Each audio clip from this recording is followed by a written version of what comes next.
తిరుచానూరు శ్రీ పద్మావతి అమ్మవారిని ఆంధ్రప్రదేశ్ రాష్ట్ర ప్రభుత్వ ప్రధాన కార్యదర్శి కె విజయానంద కుటుంబ సమేతంగా దర్శించుకున్నారు. వారికి ఆలయం వద్ద TTD JEO Veerabrahmam, deputy EO Harinath Reddy, అలాగే AVSO Radhakrishnamurthy, Tiruchanur CI Sunil Kumar, AEO Devarajulu, superintendent Prasad అర్చకులు ఆలయ మర్యాదలతో స్వాగతం పలికి దర్శన ఏర్పాట్లు చేశారు. అమ్మవారి కుంకుమార్చన సేవలో పాల్గొన్న వారికి ఆలయ అధికారులు అమ్మవారి తీర్థప్రసాదాలు అందజేశారు. శ్రీ సత్యసాయి జిల్లా పుట్టపర్తి సత్యసాయి బాబా మహాసమాధి దర్శనార్థమై పర్తి యాత్రగా పెద్ద ఎత్తున సాయి భక్తులు ప్రశాంతి నిలయానికి విచ్చేశారు. బాబా మహాసమాధి దర్శనార్థం పెద్ద ఎత్తున దేశీ భక్తులతో పాటు తమిళనాడు భక్తులు పుట్టపర్తికి విచ్చేయడంతో సాయి కుల్వంత్ సభా మందిరం భక్తులతో కిటకిటలాడింది. ప్రత్యేక దర్శనంలో సత్యసాయి బాబా మహాసమాధిని తమిళనాడుకు రాష్ట్రానికి చెందిన సాయి భక్తులు దర్శించుకున్నారు. ఈ సందర్భంగా సత్యసాయి బాల వికాస విద్యార్థులు, తమిళనాడు భక్తులు బాబా మహాసమాధి చెంత ప్రత్యేక సాంస్కృతిక కార్యక్రమాలు నిర్వహించారు.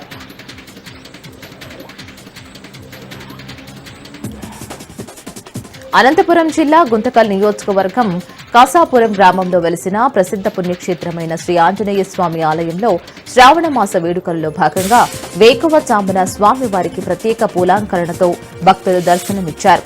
స్వామివారికి ప్రీతికరమైన ఆకుపూజ సమర్పించి భక్తులు తమ మొక్కులు చెల్లించుకున్నారు. జిల్లాలోని కాసాపురం, నెమకల్లు, మురడి గ్రామాల్లో ప్రసిద్ధగాంచిన క్షేత్రాలలో వెలిసిన ఆలయంలో స్వామివారి విగ్రహాలు శ్రీకృష్ణదేవరాయల పాలనలో వ్యాసరాయలు ఒకే రోజు ప్రతిష్ఠించారని చరిత్ర చెబుతోంది. కాబట్టి ఒకే రోజు 3 హనుమంతుడి క్షేత్రాలను దర్శించుకుంటే కోరిన కోరికలు తీరుతాయని భక్తుల నమ్మకం. ఇందుకు జిల్లా ఆర్టీసీ ప్రత్యేక బస్సు సౌకర్యం కల్పించింది. కర్ణాటక, తమిళనాడు, మహారాష్ట్ర, తెలంగాణ రాష్ట్రాల నుంచి వచ్చే భక్తులకు రవాణా, వసతి సదుపాయాలు సంబంధిత అధికారులు కల్పిస్తున్నారు. సత్యానందదాన ఏర్పాట్లు ఆలయ ఎండోన్మెంట్ అధికారి ఆధ్వర్యంలో జరిగాయి. తిరుమల శ్రీవారిని మద్రాస్ హైకోర్టు ప్రధాన న్యాయమూర్తి మనీంద్ర మోహన్ శ్రీవాస్తవ దర్శించుకున్నారు. అలాగే ఏపీ చీఫ్ సెక్రటరీ కె విజయనాథన్, అలాగే తెలంగాణ ఎమ్మెల్సీ తక్కళ్లపల్లి రవీందర్రావు వేర్వేరుగా తిరుమల శ్రీవారిని దర్శించుకున్నారు. ఈ సందర్భంగా అధికారులు వీరికి ప్రత్యేక దర్శన ఏర్పాటు చేశారు. హుండీలో కానుకలు సమర్పించి మొక్కులు చెల్లించిన అనంతరం రంగనాయకుల మండపంలో పండితులు వేదాశీర్వచనం చేయగా అధికారులు స్వామివారి తీర్థప్రసాదాలకు అందజేశారు. తిరుచానూరు శ్రీ పద్మావతి అమ్మవారిని మద్రాసు హైకోర్టు ప్రధాన న్యాయమూర్తి మనీంద్ర మోహన్ శ్రీవాస్తవ కుటుంబ సమేతంగా దర్శించుకున్నారు. వారికి ఆలయం వద్ద డిప్యూటీ ఈవో హరినాథ్ రెడ్డి, అలాగే ఏఎస్వీఓ రాధాకృష్ణమూర్తి, తిరుపతి జిల్లా న్యాయమూర్తి కోటేశ్వరరావు, ఏఈఓ దేవరాజులు, సూపరింటెండెంట్ ప్రసాద్ అర్చకులు ఆలయ మర్యాదలతో స్వాగతం పలికి దర్శన ఏర్పాట్లు చేశారు. అమ్మవారి కుంకుమార్చన సేవలో పాల్గొన్న వారికి ఆలయ అధికారులు అమ్మవారి తీర్థప్రసాదాలు అందజేశారు. చారిత్రకమైన లాల్ దర్వాజా సింహవాహిని శ్రీ మహంకాళి అమ్మవారికి ప్రముఖ బ్యాడ్మింటన్ స్టార్ పీవీ సింధు మారుబోనం సమర్పించడానికి రావడంతో ఆలయ కమిటీ ప్రతినిధులు ఘన స్వాగతం పలికారు. అనంతరం అమ్మవారికి మారుబోనం సమర్పించి ప్రత్యేక పూజలు చేశారు. ఈ సందర్భంగా పీవీ సింధు మాట్లాడుతూ అమ్మవారికి మారుబోనం సమర్పించడం ఆనందంగా ఉందని అన్నారు. 2016 సంవత్సరం నుంచి ప్రతి సంవత్సరం అమ్మవారికి బంగారం బోనం సమర్పిస్తున్నామని తెలిపారు. తిరుమల శ్రీవారిని kingdom movie team hero Vijay Devarakonda, heroine Bhagyashri, నిర్మాత నాగవంశీ దర్శించుకున్నారు. ఉదయం నైవేద్యం విరామ సమయంలో ఆలయంలోకి వెళ్లారు. ఈ సందర్భంగా అధికారులు వీరికి ప్రత్యేక దర్శన ఏర్పాట్లు చేశారు. హుండీలో కానుకలు సమర్పించి మొక్కులు చెల్లించిన అనంతరం రంగనాయకుల మండపంలో పేద పండితులు వేదాశీర్వచనం చేయగా అధికారులు స్వామివారి తీర్థప్రసాదాలను అందజేశారు.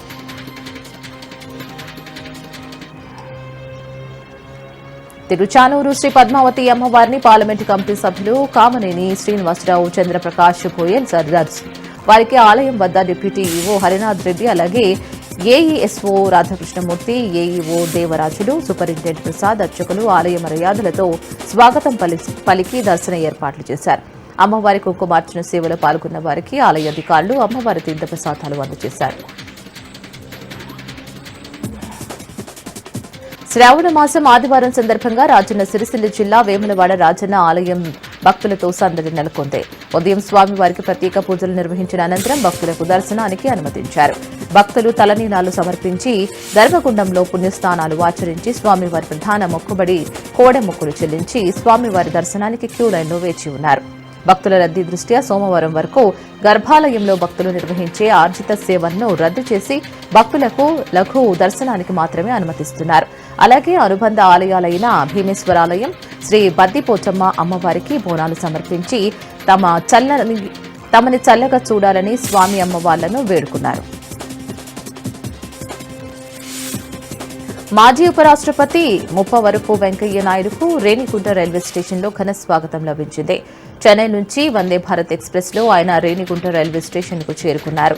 రైల్వే స్టేషన్లో ఆయనకు బీజేపీ నేతలు, కార్యకర్తలు ఘనంగా స్వాగతం పలికారు. అనంతరం వెంకయ్య నాయుడు రోడ్డు మార్గంలో తిరుపతికి బయలుదేరి వెళ్లారు. మాజీ ఉపరాష్ట్రపతిని చూడడానికి పెద్ద సంఖ్యలో ప్రజలు స్టేషన్ కు వచ్చారు. భద్రత కోసం పోలీసులు ప్రత్యేక ఏర్పాట్లు చేశారు. రాష్ట్ర ఉప ముఖ్యమంత్రి పవన్ కళ్యాణ్ శంకుస్థాపన చేసి నడిచిన రోడ్డు పనులు మొదలు పెట్టాలని కోరుతూ గుర్రాలతో 3 కిలోమీటర్ల మేర పాదయాత్ర చేపట్టారు. కూటమిలో కీలకంగా ఉన్న పవన్ మాటలను, ఆదేశాలను అధికారులు పట్టించుకోవడం లేదా అనే సందేహం తమకు కలుగుతుందని వారు తెలిపారు. గిరిజనులు ఇప్పటికే డాలీ మోతలు తప్ప కనీసం వారికి మట్టి రోడ్డు కూడా వేసేందుకు కాంట్రాక్టర్లు రాకపోవడం ఆశ్చర్యం కలిగిస్తుందని అన్నారు. అల్లూరి సీతారామరాజు జిల్లా అనంతగిరి మండలం పిన్నకోట, పెద్దకోట, జీనపాడు పంచాయతీల పరిధిలో 11 గ్రామాల పీవీటీజీ కొందు తెగకు చెందిన గిరిజనులు 2500 మంది ఇక్కడ జీవనం సాగిస్తున్నారు. గత ఏడాది డిసెంబర్ 20న బలగరువు నుంచి వాజంగికి పవన్ కళ్యాణ్ స్వయాన నడిచి వెళ్లారు. గుమ్మంతి నుంచి రెడ్డిపాడు రోడ్డు నిర్మాణానికి శంకుస్థాపన చేశారు. ఇది జరిగి 7 నెలలు గడుస్తున్నా రోడ్డు పనులు మాత్రం ప్రారంభించలేదని పవన్ కళ్యాణ్ ప్రత్యేక దృష్టి పెట్టి పనులు ప్రారంభమయ్యేలా చూడాలని ప్రజలు కోరుతున్నారు. ఆంధ్రప్రదేశ్ మోడ్రన్ పెంటితలాన్ ఆధ్వర్యంలో 9వ ట్రయథలాన్ పోటీలు ప్రారంభమయ్యాయి. కృష్ణా జిల్లా పెనంలూరు మండలం గంకూరులోని బ్లూమింగ్ డేల్ ఇంటర్నేషనల్ స్కూల్లో జరుగుతున్న ఈ క్రీడలకు ముఖ్య అతిథిగా విజయవాడ నగర పోలీస్ కమిషనర్ రాజశేఖర్ బాబు హాజరయ్యారు. రాష్ట్ర స్థాయిలో జరుగుతున్న ఈ పోటీలలో క్రీడాకారులు ఉత్సాహంగా పాల్గొన్నారు. గెలుపొందిన విద్యార్థులకు కమిషనర్ రాజశేఖర్ బాబు చేతుల మీదుగా బహుమతులు ప్రదానం చేశారు.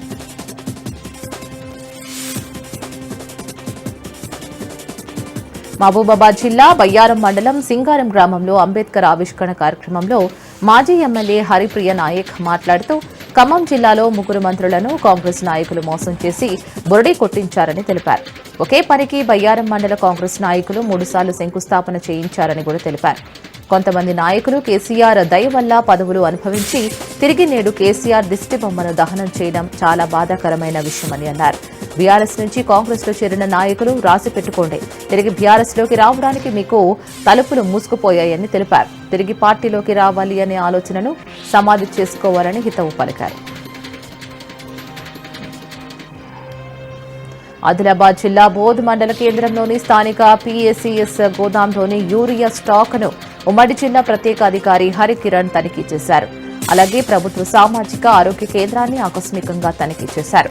ఈ సందర్భంగా ఆయన వెంట జిల్లా కలెక్టర్తో పాటు జిల్లా స్థాయి అధికారులు ఉన్నారు.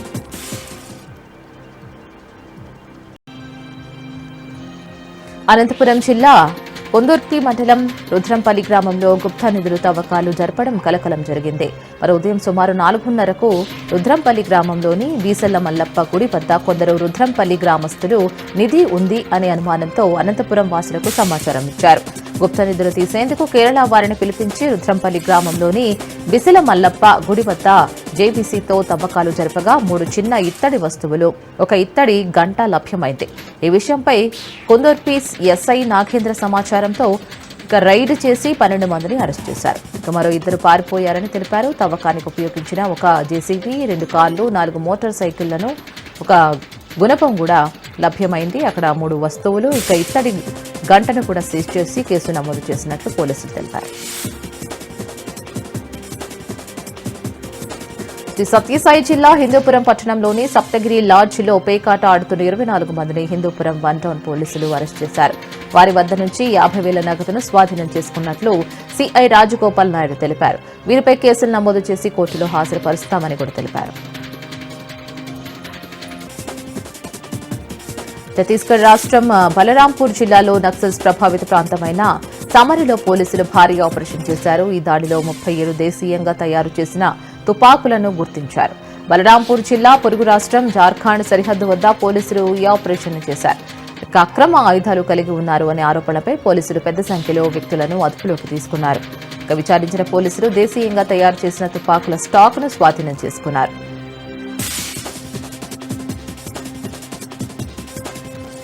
ఖమ్మం జిల్లా కల్లూరు పట్టణంలో ఓ వడ్డీ వ్యాపారి ఇంటిపై పోలీసులు దాడి చేసి తాకట్టులో ఉన్న 90 లక్షల రూపాయల విలువ గల వాహనాలను స్వాధీనం చేసుకున్నారు.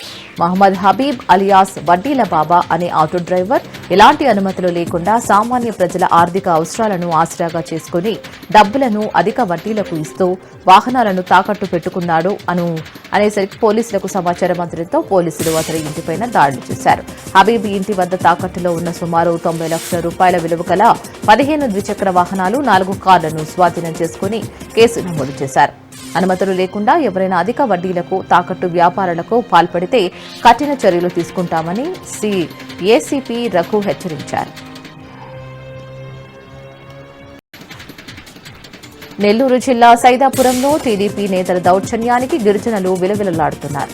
సుమారు 20 సంవత్సరాలు కన్నబిడ్డలు పెంచుకున్న నిమ్మ చెట్లను జేసీబీ సహాయంతో పీకి పక్కన పడేస్తుంటే నిస్సహాయులుగా ఉండిపోయారు. యుద్ధ వాతావరణం సృష్టించినట్లు పోలీసులు బెటాలియన్ కవాతుతో ఆ గ్రామం కార్గిల్ను తలపించింది.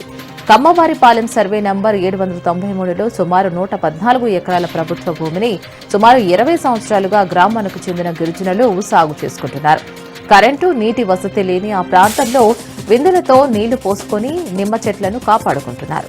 కూటమి ప్రభుత్వం అధికారంలోకి వచ్చిన తర్వాత టీడీపీ నేత వల్లేటి వెంకటేశ్వర నాయుడు మరికొందరు కూటమి నేతల కన్ను ఆ భూమిపై పడింది. గిరిజనులు భయభ్రాంతులకు గురిచేసి ఆ భూమిని కాజేసే ప్రయత్నాన్ని ముమ్మరం చేశారు.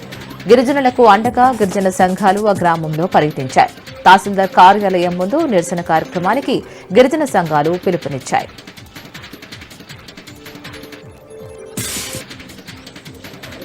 చిత్తూరు జిల్లా సోమల మండలం కొత్తూరులో గత రాత్రి ఏనుగుల గుంపు దాడిలో రామకృష్ణంరాజు అనే వ్యక్తి మృతి చెందాడు. ఘటనా స్థలానికి చేరుకున్న చిత్తూరు డీఎఫ్ఓ ధరణి విచారణ చేపట్టారు. అయితే గత రాత్రి నుంచి గ్రామస్తులు మృతదేహంతో రోడ్డుపై బైఠాయించారు. దీంతో డీఎఫ్ఓ ధరణి గ్రామస్తులతో చర్చించి న్యాయం చేస్తానని హామీ ఇచ్చారు. డీఎఫ్ఓ ధరణి హామీ మేరకు గ్రామస్తులు నిరసన విరమించారు. మృతదేహాన్ని పోస్టుమార్టం నిమిత్తం ప్రభుత్వ ఆసుపత్రికి తరలించారు. ఒడిశా రాష్ట్రం నుంచి కరీంనగర్ కు గంజాయి తరలిస్తున్న 2 యువకులను పట్టుకున్నట్లు మహాముత్తారం ఎస్ఐ మహేందర్ కుమార్ తెలిపారు. జయశంకర్ భూపాలపల్లి జిల్లా మహాముత్తారం మండలంలోని స్తంభంపల్లికి చెందిన లోక హరిప్రసాద్ జనగాం అంజీ జల్సాలకు అలవాటు పడి గంజాయి విక్రయించడం అలవాటుగా మార్చుకున్నారు. ఒడిశా రాష్ట్రంలోని మారుమూల గ్రామాలకు వెళ్లి గంజాయిని తక్కువ ధరకు కొనుగోలు చేసి మహాముత్తారం మండలం మీదుగా కరీంనగర్ కు తరలిస్తూ అక్కడ యువకులకు విక్రయిస్తున్నారు. వారు గంజాయి తరలిస్తున్నారు అన్న సమాచారంతో నిఘా పెట్టగా మండలంలోని దెబ్బపాడు సమీపంలో అలుగువాగు కల్వట్టు వద్ద ద్విచక్ర వాహనంపై 2 యువకులు గంజాయితో పట్టుబట్టారు. వారి నుంచి 1,30,000 రూపాయల విలువైన 6.50 కిలోల గంజాయిని స్వాధీనం చేసుకుని కేసు నమోదు చేస్తామని ఎస్ఐ పేర్కొన్నారు. కోర్టు రిమాండ్ను విధించగా జైలుకు తరలించినట్లు తెలిపారు. ఆస్తి విషయంలో మహిళపై రాళ్ల దాడి చేసిన ఘటన విజయవాడ పరిధిలోని తిరువూరు నియోజకవర్గంలో చోటు చేసుకుంది. గంపలగూడెం మండలం నెమరి గ్రామంలో ఆస్తి విషయమై ఘర్షణ జరిగింది. ఒక ఇంటి విషయంలో కోర్టు తురక రఘుకు అనుకూలంగా తీర్పు ఇవ్వడం వివాదానికి దారితీసింది. సుందర్రావు అనే వ్యక్తి తురక రఘు కుటుంబంపై దాడి చేశాడు. దీనిపై పోలీసులు సివిల్ తగాదాగా అంటూ చేతులెత్తేశారు. ఇక తురక రఘుకు పూర్వీకుల నుంచి చెందిన ఆస్తిగా ఆ ఇల్లు వచ్చింది. ఆ ఆస్తిని కాజేసేందుకు సుందర్రావు మరో వ్యక్తితో కలిసి ప్రయత్నం చేస్తున్నాడు. రఘు కుటుంబ సభ్యులను సుందర్రావు గాయపరిచాడు. కోర్టు తప్పుడు తీర్పు ఇచ్చిందంటూ రఘు కుటుంబ సభ్యులపై దాడికి దిగాడు. బలవంతంగా ఇంటిలోని ప్రవేశించి కుటుంబ సభ్యులపై దాడి చేశాడు. అయితే ప్రాణాలు తీసుకున్నారు సార్ అని వేడుకుంటున్నానంటూ పోలీసులు స్పందించడం లేదని బాధితులు వాపోయారు. కోర్టు ఇచ్చిన తీర్పును సైతం లెక్క చేయడం లేదని రఘు ఆందోళన వ్యక్తం చేశాడు. వికారాబాద్ జిల్లా పూడూరులో గుంతల రోడ్లపై వరి నాట్లు వేశారు గ్రామస్తులు. చిట్టంపల్లి గేటు నుంచి కంకల్ వరకు రోడ్డు పూర్తిగా గుంతలమయమైంది. దీంతో గ్రామస్తులు రోడ్డులో వరి నాట్లు నాటారు. 15 సంవత్సరాల కింద వేసిన రోడ్డు మళ్లీ తిరిగి ఇప్పటి వరకు వేయకపోవడంతో పూర్తిగా గుంతలమయంగా మారిందని గ్రామస్తులు ఆవేదన వ్యక్తం చేశారు. చిట్టెంపల్లి గేటు నుంచి లాల్పాడు వరకు డబుల్ రోడ్డు శాంక్షన్ అయితే ఇప్పటి వరకు పనులు చేయడం లేదని వాపోయారు. పెద్ద పెద్ద గుంతల్లో గనేట్ రాళ్లు ఉన్నాయని, ద్విచక్ర వాహనదారులకు ప్రమాదమని, ప్రాణాలు కోల్పోయే పరిస్థితిలో ఉన్నాయని అన్నారు. ఇప్పటికైనా స్పందించి రోడ్డు పనులు ప్రారంభించి పూర్తి చేయాలని కంకల్ గ్రామస్తులు కోరారు. వికారాబాద్ జిల్లా అనంతగిరి కొండల అందాలను ఒలకబోస్తున్నాయి. తెలంగాణ ఊటీగా పిలువబడుతున్న అనంతగిరి హిల్స్ కు పర్యాటకుల తాకిడి పెరుగుతోంది. సెలవు దినాల్లో అయితే ఆ సంఖ్య అధికమవుతుంది. అనంత పద్మనాభ స్వామి దర్శనంతో మొదలయ్యే పర్యాటకుల అనంతగిరి ప్రయాణం ఆ తర్వాత అనంతగిరి జలపాతాల వద్ద ఆనందంతో కొనసాగుతుంది. స్వచ్ఛమైన గాలి పీలుస్తూ పచ్చని ప్రకృతి ఒడిలో సేద తీరుతూ పర్యాటకులు మనశ్శాంతిని పొందుతారు. మరి ఇక్కడ గాలి అనేక వ్యాధులకు మందుగా పనిచేస్తుందని భావిస్తారు. సాహస ప్రియులు అనంతగిరి గుట్టలోని ట్రెక్కింగ్ చేస్తూ కొత్త అనుభవాలను సొంతం చేసుకుంటారు. వారాంతం విహారయాత్రలకే కాదు, సాధారణ రోజుల్లో కూడా ఇక్కడ సందర్శకులు రద్దీని అధికంగా ఉంటుంది. వికారాబాద్ జిల్లా తాండూరులో కాగ్నా నదికి భారీ రంధ్రం పడింది. కోట్లాది రూపాయలతో నిర్మించిన బ్రిడ్జిని ప్రారంభించిన 2 ఏళ్లకే ఈ ఘటన జరిగింది. కోట్లాది రూపాయలతో నిర్మించిన వంతెనలు 100 ఏళ్లు ఉండాల్సినవేనవి. కానీ ప్రారంభించిన 2 ఏళ్లకే భారీ రంధ్రాలు పడి శిథిలావస్థకు చేరడం ఇటీవల పరిపాటిగా మారింది. తాజాగా వికారాబాద్ జిల్లా తాండూరు నియోజకవర్గంలో మహబూబ్ నగర్ తాండూరు అంతర్ జిల్లాను కలిపే రోడ్డు మార్గంలో కాగ్నా నదిపై 16,80,00,000తో నిర్మించిన బ్రిడ్జి 2 ఏళ్లకే భారీ రంధ్రం పడింది. దీంతో ఆ బ్రిడ్జిపై నుంచి వెళ్లే భారీ వాహనాలకు తీవ్ర అంతరాయం ఏర్పడుతుంది. 100 ఏళ్లు ఉండాల్సిన వంతెనను ఇలా ప్రారంభించిన 2 ఏళ్లకే శిథిలావస్థకు చేరడం పట్ల కాంట్రాక్టర్ నాసి రకం పనులు చేపట్టడమే కారణం అంటున్నారు.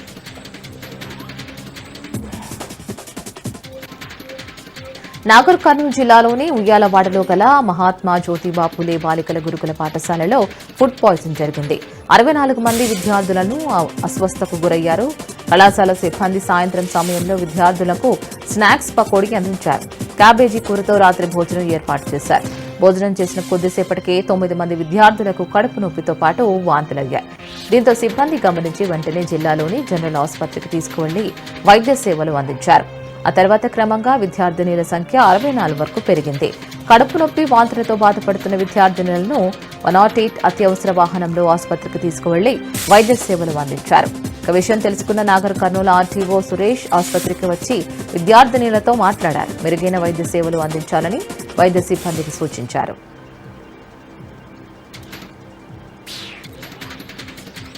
తిరుపతి జిల్లా కోట ప్రభుత్వ పాఠశాలలో దారుణం చోటు చేసుకుంది. విద్యార్థులు యూనిఫామ్ వేసుకోలేదని సుమారు 70 మందిని ఉపాధ్యాయుడు గుంజీలు తీయించాడు. దీంతో విద్యార్థులకు కండరాలు పట్టేసి నడవలేని స్థితికి చేరారు. హాస్టల్ వార్డెన్ స్థానిక అధికారులు కోట ప్రభుత్వ ఆసుపత్రికి తరలించి వైద్యం అందించారు. విషయం తెలుసుకున్న వారి తల్లిదండ్రులే పెద్ద ఎత్తున ఆసుపత్రికి చేరుకున్నారు. పిల్లలను గుంజీలు తీయించిన ఉపాధ్యాయునిపై చట్టపరమైన చర్యలు తీసుకోవాలని పోలీస్ స్టేషన్ ముందు ఆందోళన చేపట్టారు. ఇక విద్యార్థులకు ఎలాంటి ఇబ్బందులు తలెత్తకుండా చూసుకుంటామని గూడూరు డీఎస్పీ హామీ ఇచ్చారు. ఘటనపై కేసు నమోదు చేసుకున్న పోలీసులు దర్యాప్తు చేపట్టారు.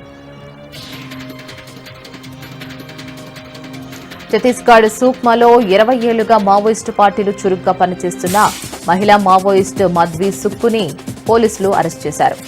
మధ్వీ సుక్కి అరెస్టును డీఆర్జీ బృందం పెద్ద విజయంగా చెబుతోంది.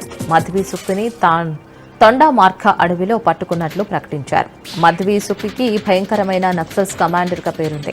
2023 అసెంబ్లీ ఎన్నికల సందర్భంగా పోలింగ్ కేంద్రంలో మోహరించిన భద్రతా దళాలపై మాధ్వీ సుక్కి ఐఈడీ పేల్చింది. ఈ ఘటనలో ఒక జవానుకు తీవ్రంగా గాయాలయ్యాయి. దీంతో ఆమెపై హత్యాయత్నం, నేరపూరిత కుట్ర, పేలుడు పదార్థాల చట్టం, ఆయుధ చట్టం వంటి అనేక సెక్షన్ల కింద కేసులు నమోదు చేశారు. బీజేపీ సీనియర్ నాయకుడు కాంతారావు మిత్ర బృందం ఆధ్వర్యంలో బోయిన్పల్లిలోని మల్లారెడ్డి గార్డెన్లో ఏర్పాటు చేసిన అలాయ్ భలాయ్ కార్యక్రమంలో ముఖ్య అతిథిగా కేంద్ర మంత్రి కిషన్ రెడ్డి, మల్కాజ్గిరి ఎంపీ ఈటెల రాజేందర్ హాజరై మందకృష్ణ మాదిగను సత్కరించారు. మందకృష్ణ పరిచయమైనప్పటి నుంచి ఆయన చేసిన అన్ని పోరాటాల్లో తాను భాగస్వామినయ్యానని అన్నారు. ఎస్సీ వర్గీకరణ పోరాటంతో పాటు దివ్యాంగుల పెన్షన్, చిన్నారుల గుండె సమస్యల చికిత్సల కోసం ఎనలేని కృషి చేశారని కిషన్ రెడ్డి కొనియాడారు. ఇక ఎస్సీ వర్గీకరణ అంశాన్ని ప్రధాని మోదీ హయాంలోనే పరిష్కరించడం తన జీవితంలో మర్చిపోలేని విజయమని మందకృష్ణ మాదిగ ఆనందం వ్యక్తం చేశారు. శ్రీ సత్యసాయి జిల్లా మడకసిరలో కాంగ్రెస్ పార్టీ అధినేత రాహుల్ గాంధీపై సిడబ్ల్యూసీ మెంబర్ రఘువరన్ రెడ్డి ప్రశంసల వర్షం కురిపించారు. 2 రోజులుగా దేశంలో 2 సదస్సుల్లో ఓబీసీలపై రాహుల్ గాంధీ ప్రసంగం అద్భుతంగా ఉందని అన్నారు. బడుగు బలహీన వర్గాల అభివృద్ధిపై రాహుల్ గాంధీకి స్పష్టత ఉందని అన్నారు. కాంగ్రెస్ హయాంలో రిజర్వేషన్లతో పేదవారికి హక్కులు కల్పించామని అన్నారు. ఆర్థికంగా సామాజికంగా ఇంకా ఎంతవరకు పేదలకు న్యాయం జరగాలి అనే అంశంపై రాహుల్ గాంధీ అధ్యయనం చేశారని అన్నారు. ఇక ఏం చేయాలి, అందరినీ సమానంగా చూస్తూ అటు అగ్ర వర్ణాలతో పాటు ఓబీసీలకు ఎంతవరకు న్యాయం జరగాలి అనే అంశంపై రాహుల్ గాంధీ అవగాహనలో ఉన్నారని అన్నారు. ఏపీకి ప్రపంచ స్థాయి ఉన్నత ప్రమాణాలతో రాజధాని నిర్మాణం జరుగుతుందని మంత్రి నిమ్మల రామానాయుడు అన్నారు. తిరుమల శ్రీవారిని వీఐపీ విరామ సమయంలో కుటుంబ సభ్యులతో కలిసి శ్రీవారిని దర్శించుకున్నారు. అనంతరం ఆలయంలోని రంగనాయకుల మండపంలో వేద పండితులు వేద ఆశీర్వచనం అందించగా ఆలయ అధికారులు శ్రీవారి తీర్థ ప్రసాదాలు అందజేసి శ్రీవారి శేషవస్త్రంతో సత్కరించారు. శ్రీవారి పవిత్రతను కాపాడేలా అధికారులు పనిచేస్తున్నారని అన్నారు. భవిష్యత్తులో కరువు రహిత రాష్ట్రంగా మార్చే ప్రాజెక్టుగా పోలవరం ఉందని అన్నారు. సీఎం రమేష్ వ్యాఖ్యలపై బండి సంజయ్ స్పందించారు. బీఆర్ఎస్ పూర్తిగా అవినీతిలో కూరుకుపోయిందని అన్నారు. పార్టీ నడిపే పరిస్థితి లేకనే బీజేపీలో విలీనం చేస్తానని అన్నారు. కేటీఆర్ కు సీఎం రమేష్ ఆర్థిక సాయం చేశారని, విలీన వారసత్వ రాజకీయాలకు మేం వ్యతిరేకం అని అన్నారు.